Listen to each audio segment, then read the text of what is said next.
are North Carolina, and we ain't going nowhere. Voting is a citizen's fundamental right that must be protected and guaranteed. Because our vote is under attack, and it's about time we fought back.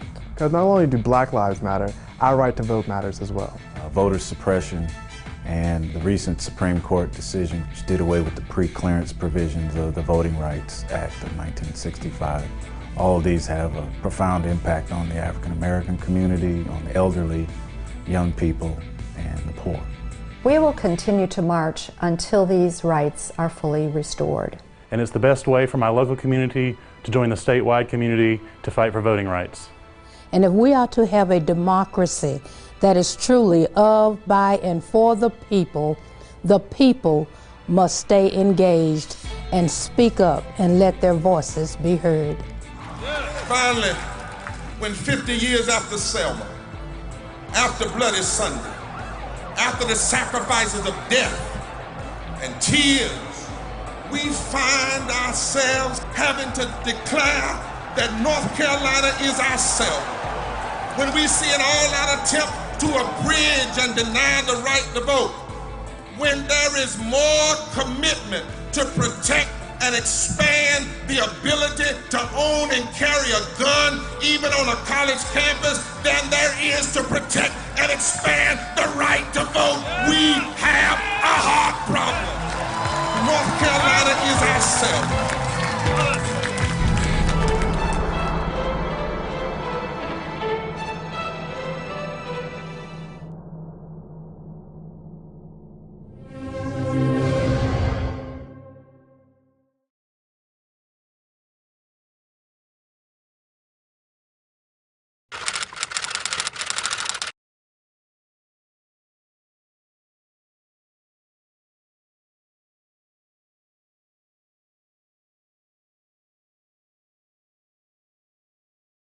We gather here 5 days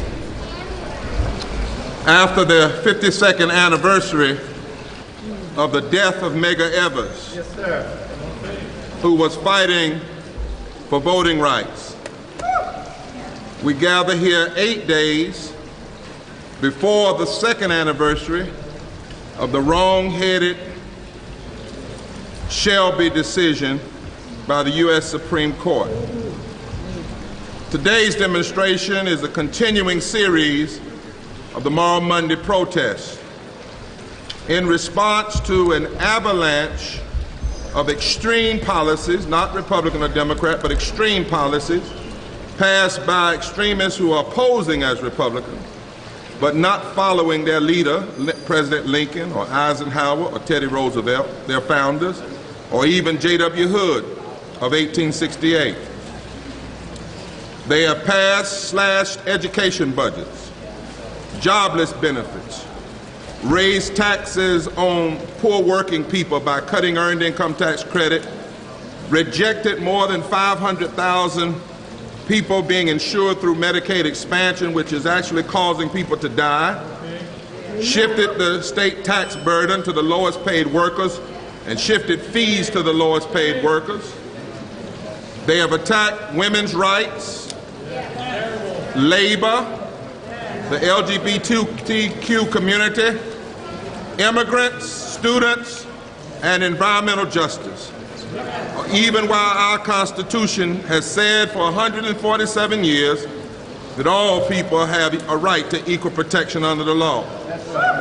And they have done this, particularly led by Senator Berger and former Speaker Tillis and now Speaker Moore, by lying to the public by saying that the Moral Monday Forward Together movement would cost $10 billion more, when they know, number one, it is not true. It has been debunked by a nonpartisan study group, and actually said that our moral agenda would be cost neutral and would actually benefit the state to more than $100 million. Because when you invest in education and invest in workers and put fair tax policies for workers, and when you care for the unemployed, and when you heal the sick, you benefit the society. Do you not hurt the society? Now today, we're here because of the ultimate attack on democracy. Time and time again, we have asked the extremists, led by Governor McCrory, Senator Leader Berger, Tim Moore, and former Speaker Tillis, to repeal their attack on voting rights. They call it the Voter Integrity Act, but it has nothing to do with integrity, but everything to do with stopping or suppressing voter engagement. Our Constitution in North Carolina for 147 years has said clearly who can vote. Article 6, Section 1, who may vote. Every person born in the United States and every person that has been naturalized 18 years of age and possessing the qualification set out in these articles. This constitutional truth has not changed, and this legislature is in violation of it. That's right. Furthermore, the federal Constitution, amended in 1870 with the 15th Amendment, declared that the right of citizens of the United States to vote shall not be denied or abridged by the United States or any state on account of race, color, or previous condition of servitude. By this standard, the rules of this legislature are constitutionally out of order. We sent a letter yesterday to Governor McCrory, Senator Leader Berger, Speaker Moore, and the rest of the legislature calling on them to repeal the voter suppression law, HB 589, on the basis that it discriminates based on race and has a disparate impact on African Americans as well as women and students and the elderly. They could have repealed that law today. They could have looked at the Fourth Circuit in its injunction and repealed it today. Instead of repealing the voter suppression law today, they have chose to focus on passing laws that make it easier to get a gun than it is to vote. And that is wrong. We call on them. We're here today. Our lawyers will talk about the federal voting rights trial, North Carolina NAACP versus McCrory, that is joined by a number of partners, women, AFL, A. Philip Randolph, our plaintiffs, that will begin July 13th in Winston-Salem. In North Carolina, we have the first and the worst voter suppression passed since Shelby. And in a moment, Attorney Allison Riggs will talk about that. She will talk about how it impacts early voting, same-day registration, voter ID, and a number of other things that distinctly impacts African Americans. We're also here to announce today that on July the 13th, there will be a national march through Winston-Salem. The title of this march is North Carolina is Our Selma. We don't have to go and see the movie. We are facing Selma-like tactics in North Carolina. And after the first day of trial at 5 o'clock, civil rights activists from across the state and the country will come to march in the street as we battle in the courts against voter suppression. Thirdly, we are here today to talk about the implications of the redistricting case, where the Supreme Court has sent back the vote of the North Carolina Supreme Court and said that they did not ask the right questions. Lastly, we also are here today to announce that North Carolina will be involved in America's Journey for Justice beginning in August, led by our national president, Cornell Brooks, and other leaders, where we will not only march from Selma to Montgomery, but from Selma to Washington, D.C., calling for full restoration of the Voting Rights Act of 1965 and to expand it. And because the extremists show no willingness to repeal HB 5. Yes, sir. Yes, sir. You have received a voice complaint. I'm going to ask you right now to lower your voice.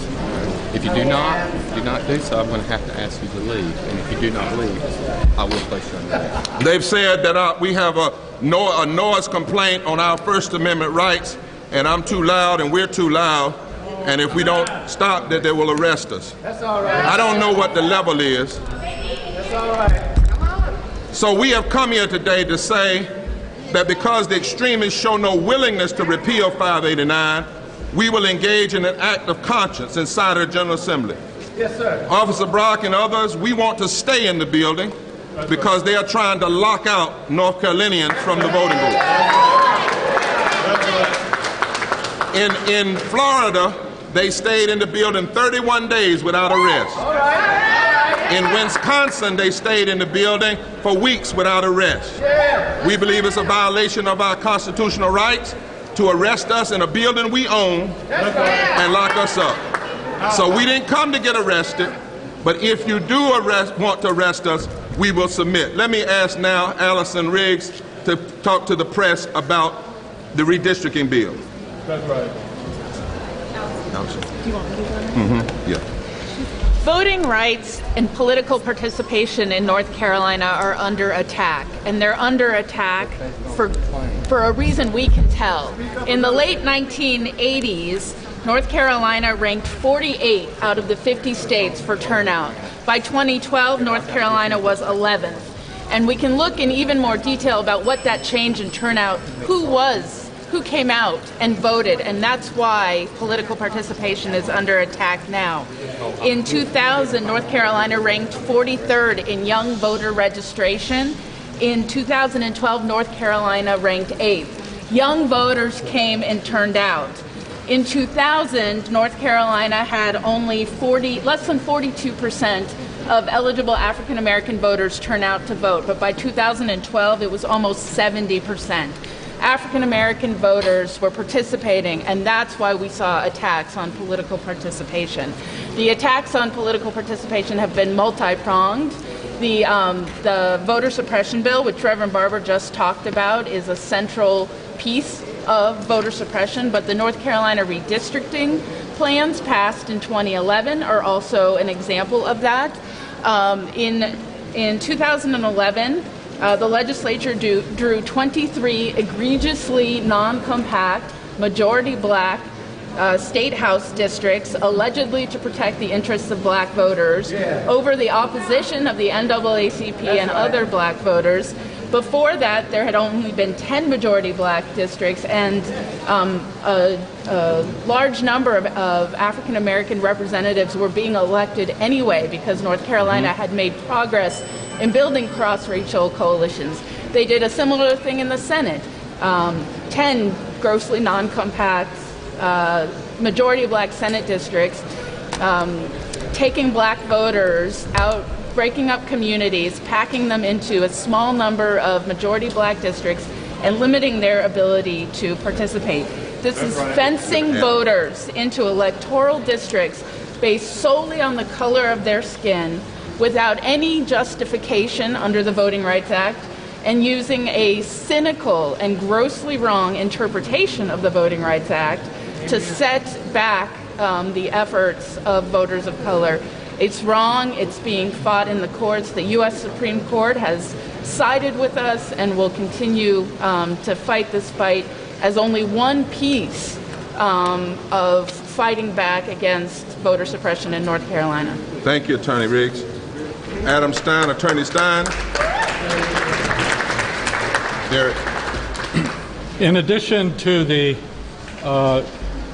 redistricting that was simply segregating voters in North Carolina according to race, the legislature came back and passed what has been probably accurately described as the North Carolina Monster Voter Suppression Law, HB 859. And they did that shortly after they realized that the United States Supreme Court had undercut the Voting Rights Act so that what they did didn't have to be reviewed and approved by the United States Justice Department. The NAACP and others immediately went to federal court, and we will have our trial on July 13th. That act did a series of things. It eliminated 7 of the 17 days of early voting. It eliminated same-day registration. It imposed the most stringent voter ID bill in the country. It eliminated out-of-precinct voting, and it eliminated probably the most cynically pre-registration of 16 and 17 years old. Apparently they did not want our young people to become immediately engaged as they reach voting age. The early voting and all those provisions disproportionately affect African Americans. The early voting, for instance, African Americans used early voting in the last elections at 70%. 52% of North Carolinians used it. Same-day registration. Everybody listen up. 12% of the 18 to 25-year-olds used same-day registration, which meant that you would go to an early voting site, register, and vote immediately there. 34% of African Americans used that, greatly in excess of white North Carolinians. And the most restrictive voter ID is the most cynical. For instance, all the students and employees of our university system, probably 100,000 people, have something called a UNC1 card. My wife has one. It has a picture ID. That is not good enough for the legislature here. And out-of-precinct voting, where you, if you were too late and you arrived on election day at the wrong precinct, you could at least cast a vote for those offices that you were registered to vote for. So the whole bill is a monster. We're going to court on the 13th of July, and we will prove to the court that racial discrimination is unfortunately alive and well in North Carolina, and it needs to be remedied. Thank you, Alan. Thank you.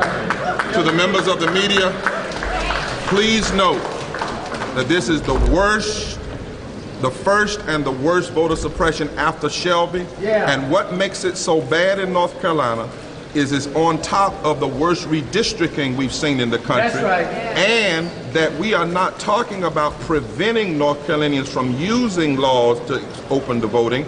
We're talking about North Carolinians having laws taken away from them. That's right. Taking voting away from them that we've already used in 3 election cycles. And please do not report it as a voter ID law. That's right. It is a monster voter suppression law. And it's the worst voter ID in the country. Even if you have a federal ID, you could not, and don't have a state, you couldn't vote. If you had an ID to go into UNC or Duke or North Carolina Central or A&T. Please understand what this means. Every provision they went after, African Americans were affected disproportionately. It's based on race. And the one provision where whites use more than blacks, absentee voting, they didn't even touch it, which is that place that you could end up having more problems with fraud if there was going to be fraud. This is a fraudulent attempt. That's right. To disenfranchise African American voters. My dear sister from Women's League, and then Professor Smith. We're moving pretty good. Come on in. Yes, I'm Anna Fessmeyer with the League of Women Voters of the Piedmont Triad, one of the 17 leagues in our state.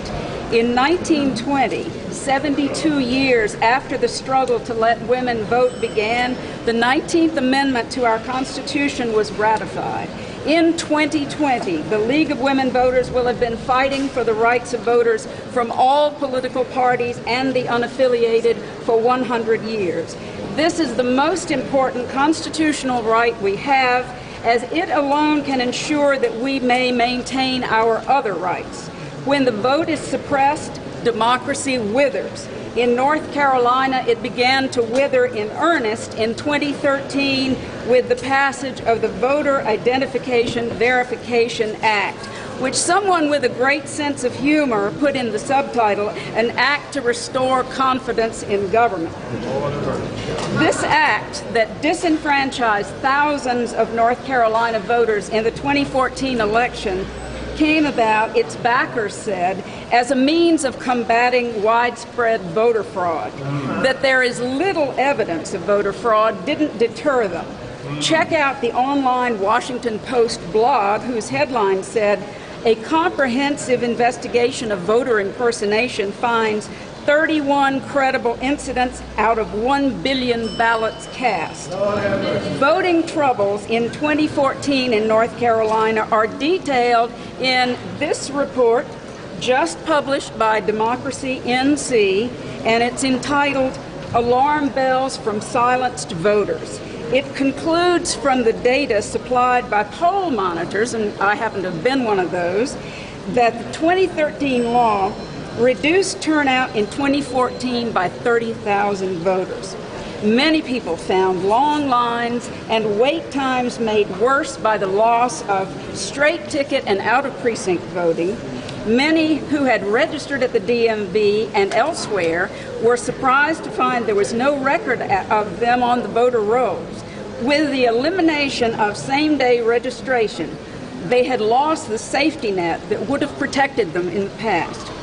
No wonder the Brennan Center for Justice declared, "Voter registration in the 21st century America is a 19th century relic.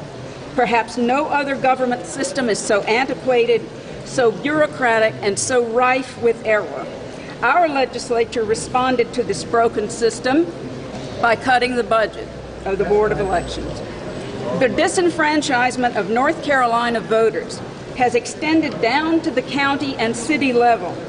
A bill is in the House right now that would, among other things, strip voters in Greensboro, my city, of 4 votes for city council and overpopulate some majority-minority districts.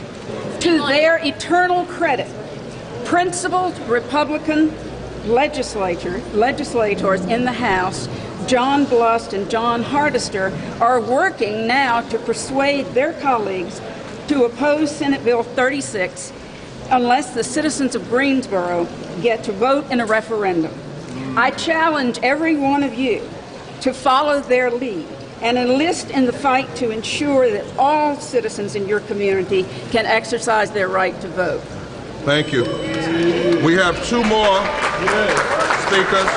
And just to note that Senator Blust and them are doing that, but they also voting, they're standing with this voter suppression bill, and whatever these bills do to women, it doubles what it does to black women. And this is a racially motivated voter suppression bill. And that's why it's a civil rights issue, because it affects African Americans, it affects women, it affects the poor, it affects young people, but its target, everything it targeted were used overwhelmingly by African Americans. Professor Smith. Good evening. My name is Derek Smith. I'm a professor of political science at North Carolina A&T State University, and I'm the political action chair for the North Carolina NAACP. Now I want to talk to you briefly about civic engagement and how we need to stay focused on what we need to do. On July 13th, we're going to converge on Winston-Salem, and we want to make Winston-Salem the most populated city in North Carolina. That's right. We're going to go down to Winston-Salem, and we're going to demand, we're actually demanding today that there be a repeal of this monster voter suppression bill, that the people's rights to vote are restored, and that we reclaim democracy today. Now, quickly on the voter ID provisions within this bill. In the 12 years prior to the passage of the monster voter suppression law, one person was found to have engaged in voter impersonation fraud out of 21 million votes cast in the state of North Carolina. Statistically, that's a 0 before the decimal and about 7 zeros after the decimal. That's right. So what this legislature was telling this state is that this state has failed to prevent nothing from happening. So the common sense in that type of legislation escapes me. I don't see it. So So this has a profound impact on the African American community. It affects students greatly. My students at North Carolina A&T are virtually disenfranchised because they won't be able to use a state issue identification card in the state in which they want to cast their ballot. Many of who've already voted before. Exactly. So we are asking everyone to join us July 13th in Winston-Salem. Yeah. We want to turn out. This is our Selma. Reverend Barbara constantly says.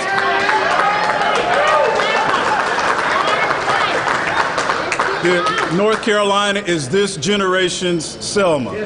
Emma Goldman, who was an anarchist way back in the 1900s, said that if voting actually changed anything, they would make it illegal. Well, it must be changing. It must be changing. Adlai Stevenson, one of the great Democrats who ran for president several times but lost, he stated, and this is where it comes back to us. He said that in this democracy, the rulers are the ruled. We are the lawgivers, and we are also the law abiders. Yes, sir. We are the beginning and we are the end. That's right. This is a democracy. That's right. If we want to reclaim democracy, it begins now, and it begins with reclaiming the right to vote in North Carolina. Thank you. Give me your attention. Our last speaker. Give me your attention. Our last speaker is This is Philip Lieutenant Randolph. Brock, General Assembly Police. I have received numerous noise complaints. I have asked you to lower your voices. I'm telling you now, you need to leave, go outside.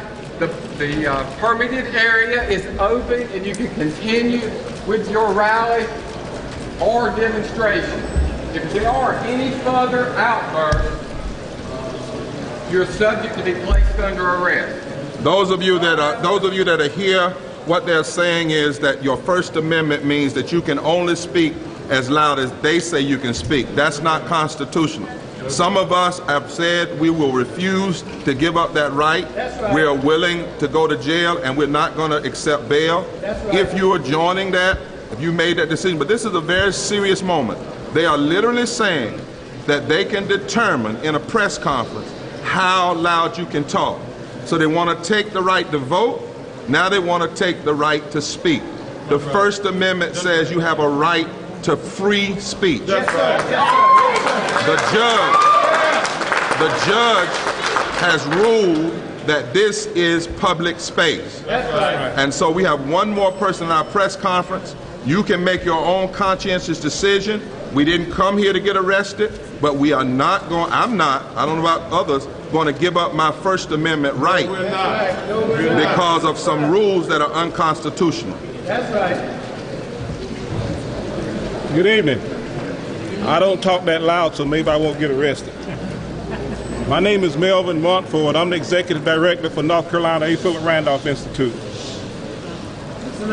You know, I got a 13-year-old daughter that stayed with me for the summer, and we had a very interesting conversation over the weekend. We were talking about the different types of government around the world, and I told her that our government was a republic, and she wanted to know what that meant. So I explained to her the way our government is operating right now. So she said, is there a dictionary definition? So I went to the Webster, and it said a republic is a state or a nation in which the supreme power rests in all citizens entitled to vote, us the electorate, and is exercised by representatives elected directly or indirectly by them and responsible to them. Now, after reading that to her at 13 in our conversation, she looked at me, she was confused, because she said, Granddaddy, what you're reading on what a republic is and the way that we're operating in this state, they don't match. That's a 13-year-old. Okay. And then we went on to say, I told her something that Lyndon Johnson said, that the most powerful arsenal ever created by mankind is the vote. Where's the young person? And she then said, well, you were just talking about voter suppression. How can we exercise that power if we don't have the right to vote? That's right. That's right. I told my 13-year-old granddaughter, that's a good question. and I'm going to get you an answer for it. So then in the further conversation, we were talking about the objectives of the A. Philip Randolph Institute. One being to encourage the expansion of black political activity at the state, local, and national levels. Again, she asked, how do you do that if you can't vote? And I said, that's a good question. You can't do it if you can't vote. So what it gets down to for her as being a young person, a lot of young people we deal with, one of the main issues they talk about is jobs. So I then said to her that I believe, as Mr. Randolph believed, that a decent and well-paying job is the first step towards social and political freedom. She says, why are there so many people unemployed there? I said, well, one of the reasons is because we got millions of green jobs that can be created and millions of jobs in the medical field that can be created, and jobs have been lost or not created due to political decisions that our elected representatives have made. So she said, what can we do about that? And then I just made this statement, and I'll make it to you, and then I'm done. That if an individual registered, they should have and be able to enter the voting site with confidence that they will be able to cast a regular ballot and have their vote counted. That's right. That's how we take our republic back. Thank you. Yes, sir. Amen. One more, this young lady, say who you are. My name is Vashti Henson, and I'm a junior political science student at North Carolina A&T, and I'm here to speak on the behalf of the youth of North Carolina. I'm a college student, so as you know, a lot of college students, they go out of state for college, they go to different communities, and in North Carolina, because now students cannot use their college ID to go and vote anymore, that's going to stifle the voice of thousands of students in North Carolina. Also, I, as a citizen of North Carolina, I am appalled at the attempt to stifle the voice of the people, African Americans, and I'm really ashamed, I'm embarrassed, because I really feel like this attempt is going to hurt us. That's right. And the attempt to destroy our democracy is baffling. So, and I just want everyone to know, everyone sitting in that room right there, that as a young person, I'm 20 years old in North Carolina, that I'm seriously very upset, and we're very disappointed as students, as people of color, people who are transgender, gay That's people, right. The elderly people. We're all very disappointed, and we hope that you guys will see the light and do the right thing. So, forward together. Not one step back. And so we've decided, this is our press, to let you know we're going to court on the 13th. We're national marching on Winston-Salem on the 13th. We're going to be fighting. We've asked them to repeal, and they would not repeal this law. It's impacting, it's broad, it's hurting African Americans and women, the elderly, and students. We also want you to know that there's going to be America's Journey for Freedom from Selma to Washington, D.C. This is why we need the restoration of the Voting Rights Act and to expand it, because if the Voting Rights Act was in place, pre-clearance would have stopped almost every one of the things that they're doing here in North Carolina. That's right. And now, those of you who have made a conscious decision that you are not going to allow anybody to take your First Amendment right, and that is the right to speak.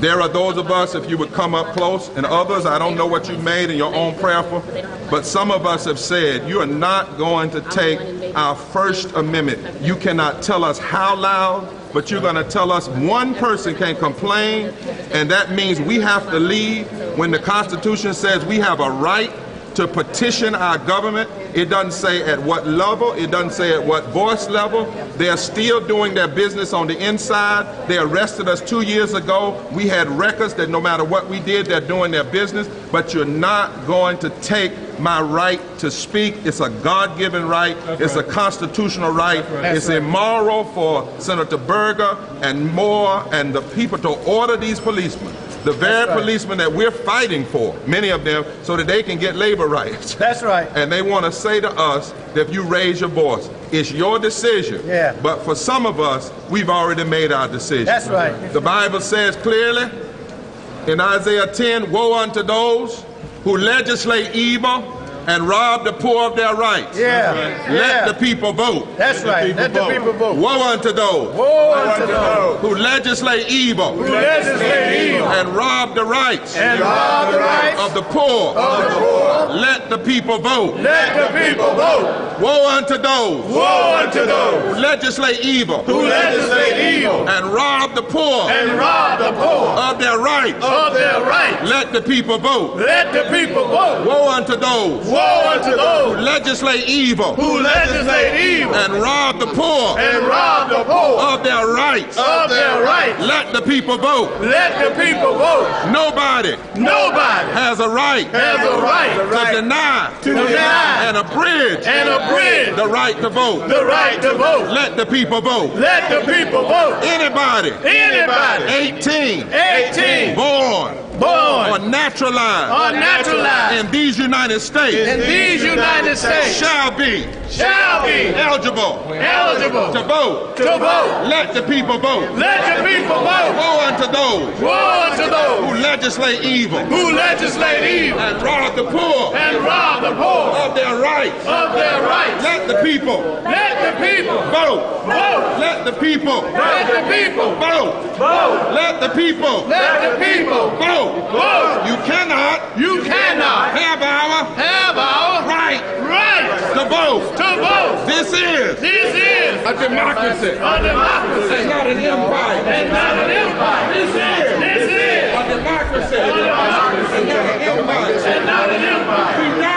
We died for the right to vote. We bled for the right to vote.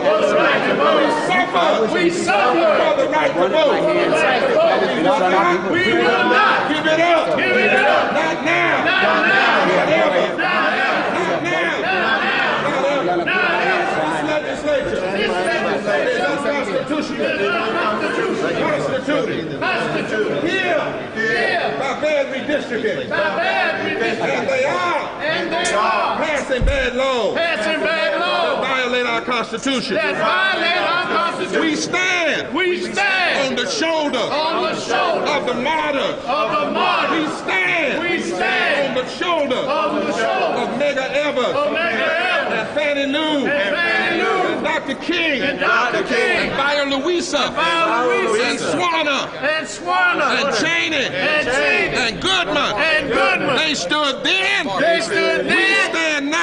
stand now.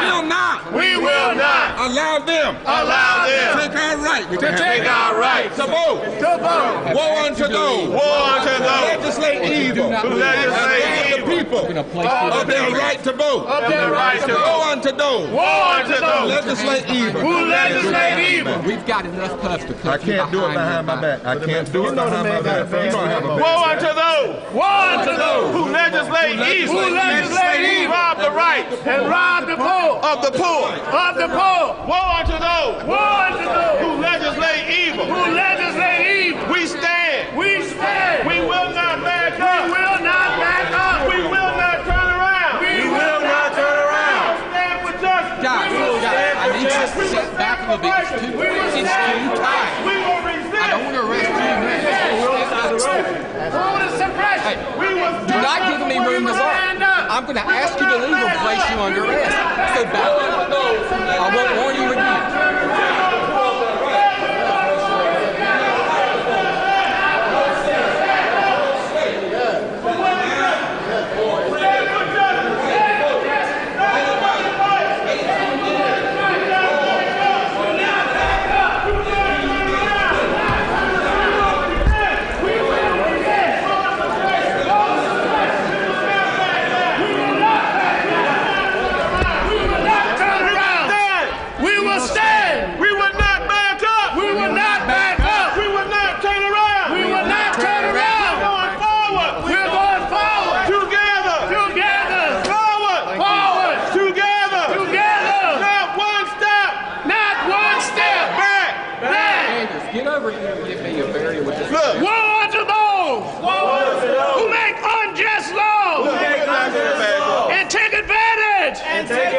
of the widows and the orphans and abuse us of our constitutional rights.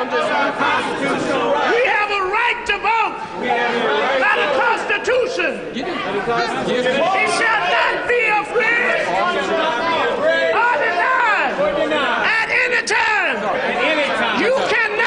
Coach.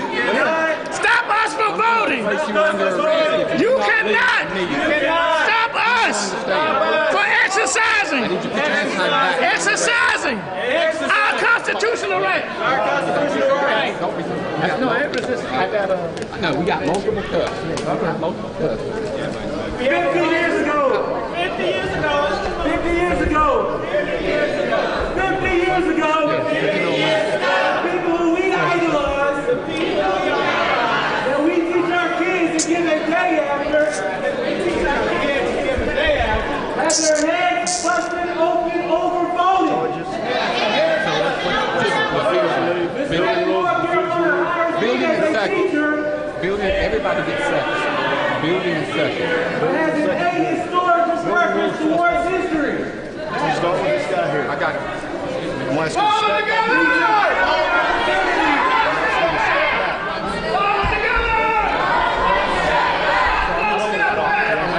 I've asked you to leave numerous times. Will you leave immediately? But sir, I'm on this side of the road. Will you leave immediately? If you do not leave immediately, I'm going to place you under arrest. Yes, sir. Do you understand? I understand you. Will you leave? No, sir. I need you to turn around and put your hands behind you. Yes, sir. Back out of this. Ella Baker was a freedom fighter and she taught us how to fight. So we gon' fight all day and night until we get it right. West side, are you on, my people? West side, are you on? We on the freedom side. West side, are you on, my people? West side, are you on? We on the freedom side. John Lewis was a freedom fighter and he taught us how to fight. So we gon' fight all day and night until we get it right. West side, are you on, my people? West side, are you on? We on the freedom side. West side, are you on, my people? West side, are you on? We on the freedom side. John Lewis was a freedom fighter and he taught us how to fight. So we gon' fight all day and night until we get it right. West side, are you on, my people? West side, are you on? Okay. If you don't do that, I'm going to have to place you under arrest. I understand that. I prefer that you handcuff me in front. I have an inhaler in my bra. Do you have it? Okay. And All so right. that. All right. Did you know that 25% of the children in eastern North Carolina live in extreme poverty? Arrest, okay? Did you know that? I mean, think about that. 25% of children.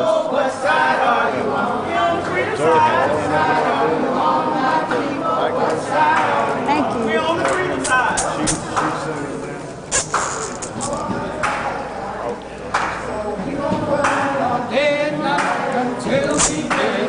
Ow. Oh, easy. That kind of, ow. Ow, ow, It's ow. uncomfortable, man, but I don't mind being uncomfortable, but don't hurt me. no, well, I'm giving you enough space. She's fire code. Fire code. She's fire code. Thank you. Thank you.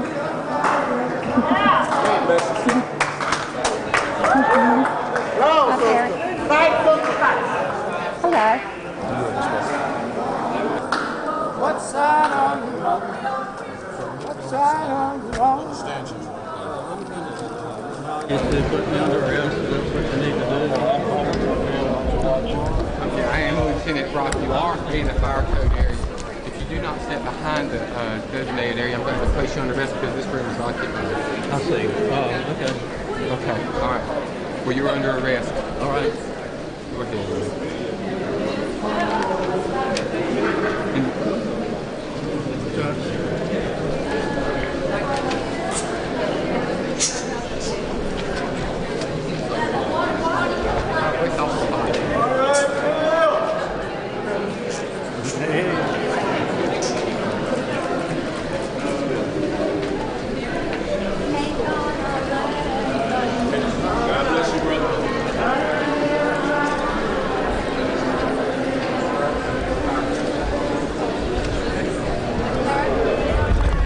Ain't gonna let nobody turn me around. Gonna keep on walking, keep on talking, marching up the freedom way.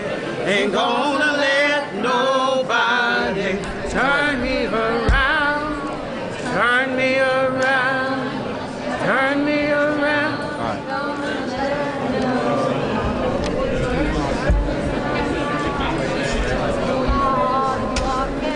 Keep on talking.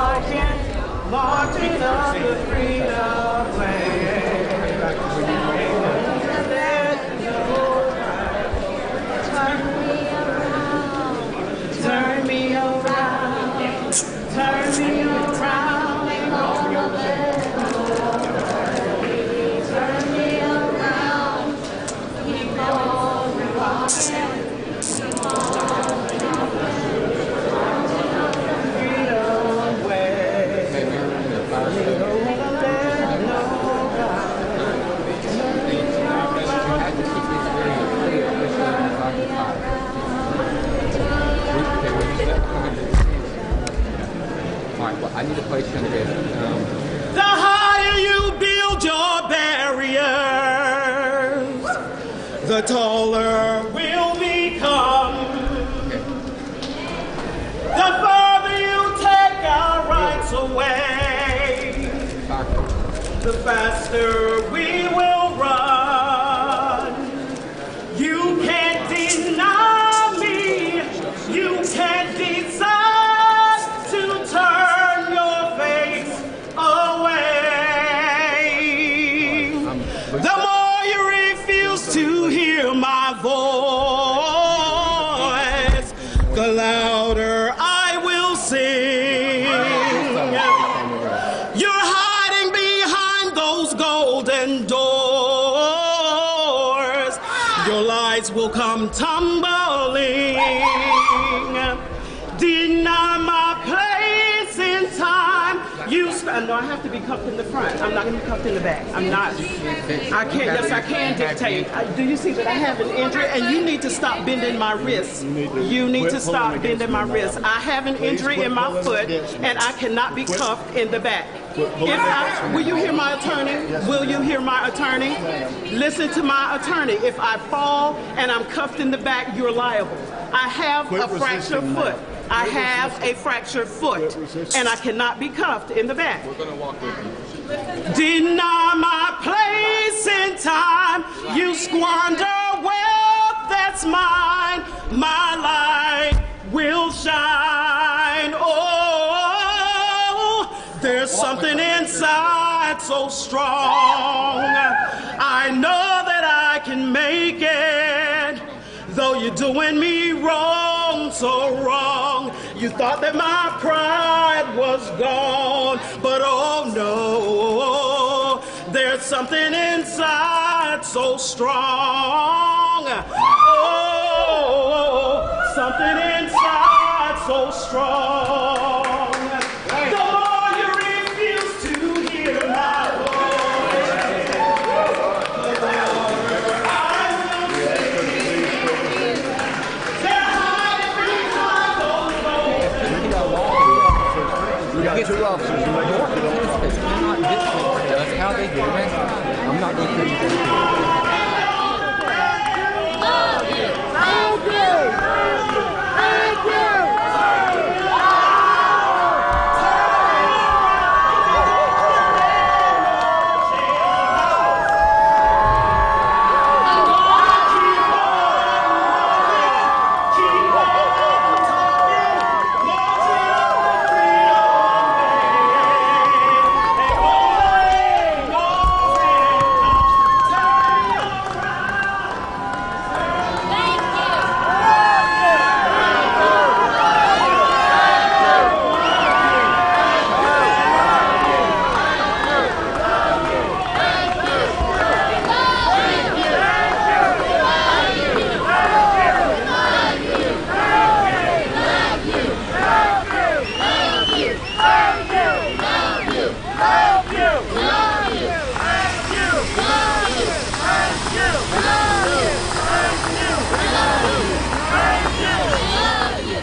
So that 21-year-old white man went into the Emmanuel A.M.D. Zion Church, or I think it's Emmanuel. The church was founded partially by Denmark Vesey, who led slavery, or he was killed for actually trying to lead slavery, though, and evidently shot 8 people possibly killed in Bible study. So, you know, sometimes you get reminded that this stuff ain't fun and games. You know, there's some people who really hate what they're seeing happening in the South and the changes. And, you know, yeah, I thought about that today when I was looking up there. You had Sonia Sotomayor, and you had Lynch, and you had President, and she use Frederick Douglass's Bible, Al showed. And then tonight, you know, and it reminds you too, even though we laugh and joke a lot about what we do, there are a lot of people that don't like what we do and just as sick, you know. So let's just, we just have a word of prayer. God, the nation again is weeping. The world is weeping. Families are weeping because of death, because of hatred, because of violence. Yea, Lord, because of evil.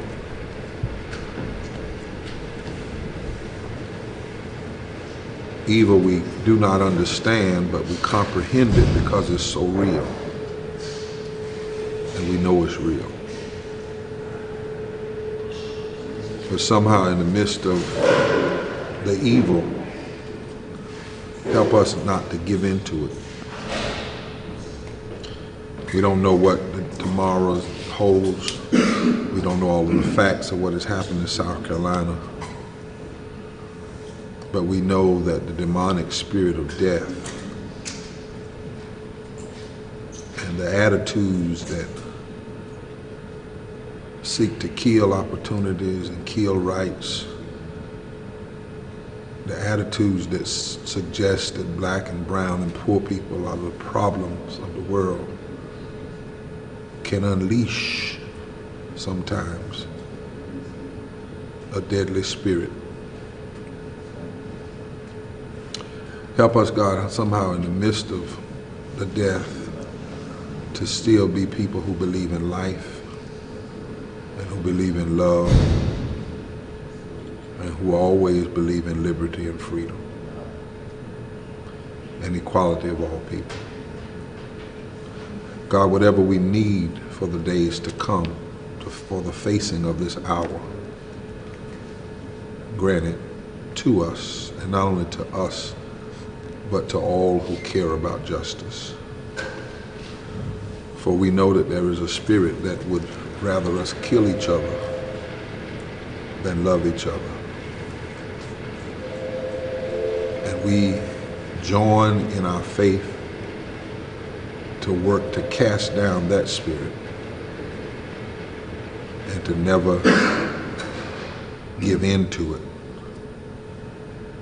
and to never become apathetic and uncaring in the face of it, but to be willing to stand for what we believe is true and just, knowing that threats sometimes come our way as well. Help this nation to heal.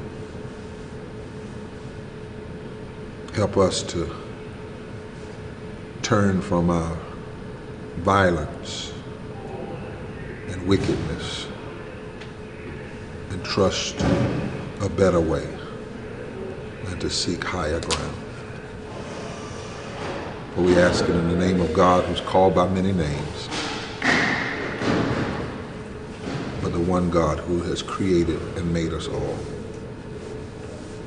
Amen. Amen.